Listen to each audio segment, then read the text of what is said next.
เรามาทำแป้งโดกันเถอะตอนแรกเทน้ำใส่หม้อ1 ถ้วยตวงเข้าไปเลย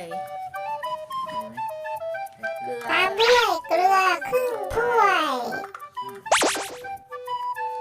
ครีมออฟทาท่า1 ช้อนโต๊ะ1 ช้อนโต๊ะพักไว้เตรียมกระมังเปล่ามาใส่แป้ง1 ถ้วยตวงนำส่วนผสมที่เป็นของเหลวมาต้มให้ละลายเทส่วนผสมของเหลวลงแป้งคนให้เข้ากันค่อยๆหยอดอย่าเพิ่งเทหมดนะคะ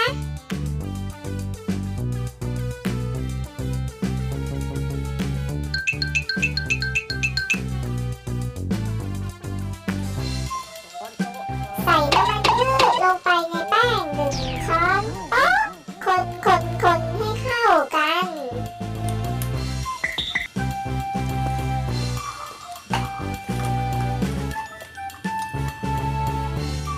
เทส่วนผสมของเหลวลงแป้งนวดให้เข้ากันจนกลายมาเป็นแป้งโดควรหยอดน้ำลงแป้งอย่างช้าๆอย่าเทหมดจะทำให้แป้งเหลวไม่เป็นตัวให้สังเกตว่าแป้งสามารถปั้นได้ก็ใช้ได้แล้วใส่สีตามต้องการได้เลยนะคะก็สีแดงโมนะ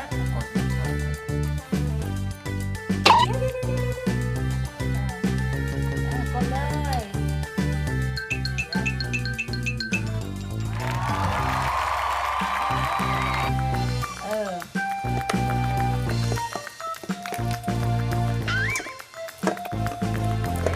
ยังได้อีกอย่างว่า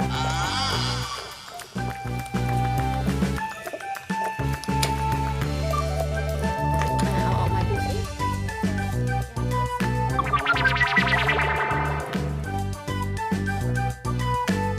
ในดูขอดูแป้งโดหน่อย